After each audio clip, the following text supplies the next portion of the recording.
I'm joined right now by Democratic member of Congress Bonnie Watson Coleman of New Jersey. She joins me from Washington. And Congresswoman, you've been at the nexus of a whole lot of news events over the last 24 hours. Originally, you were coming in to talk to us because at the hearing yesterday in Congress with FBI Director James Comey, you made a point of bringing up the officer-involved shootings that we'd seen in Baton Rouge and St. Paul this week to get his reaction.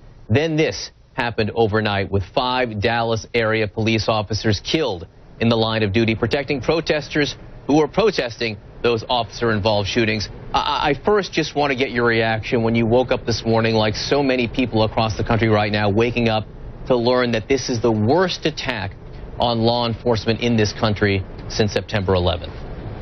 My heart is absolutely broken. I mean, there were peaceful protests across this nation in various cities, including here in Washington, D.C.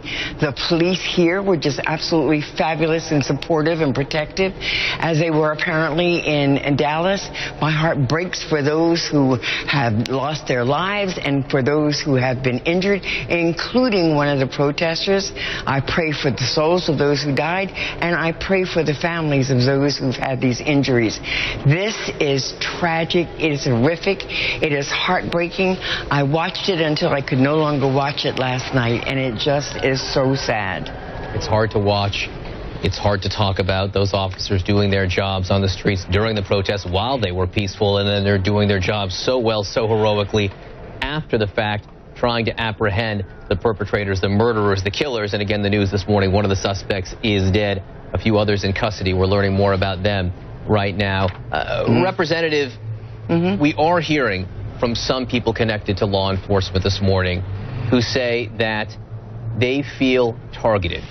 Cops feel targeted right now in this country. They feel like they are not respected. Their jobs are not respected. Some of the things we have heard over the last several days in the wake of the officer-involved shootings, we've heard people say, African Americans, that they feel hunted by police officers. We heard from the fiancée of the man killed in Minnesota that she feels that cops are out to assassinate African Americans right now. Now, her grief and her anger, understandable, but do you think that that level of discourse, that rhetoric, do you feel it's contributed to the environment where these 5 officers were killed last night?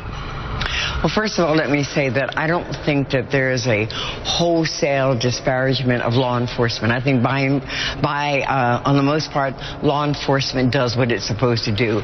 It protects us.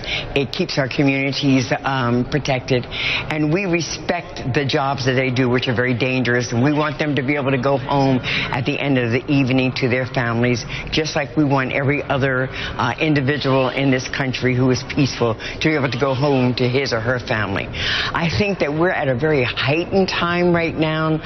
There are so many factors taking place right now that kind of contribute to the tension that we're experiencing now, and we need to be able to talk about this. We need to be able to apply resources in the areas that will be helpful to communities and police coming together and understanding and mutually respecting. I understand that police are feeling targeted, and I understand that African Americans, particularly African American men, are feeling targeted.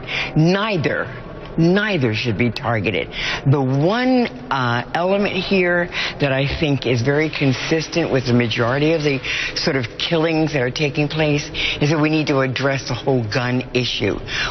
With regard to law enforcement, we have some police that need retraining. We need to look at how our police forces can be trained in de-escalation, in keeping peace, and in discouraging and ensuring that the force that is fatal in the interaction between the police and an individual is not deadly force unless absolutely necessary.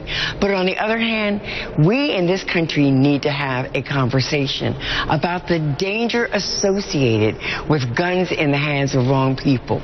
Those police officers that were killed last night, those police police officers who are in the hospital, that peaceful protester that is in the hospital in surgery right now, this is not America, and this is not what we should be expecting. We should be safe in our communities, and the police should be safe in doing their jobs. This is not America. We shouldn't be seeing this morning or any morning. Representative Bonnie Watson Coleman, thanks so much for being with us. We appreciate it. Thank you for having me, and God bless us, and God bless America.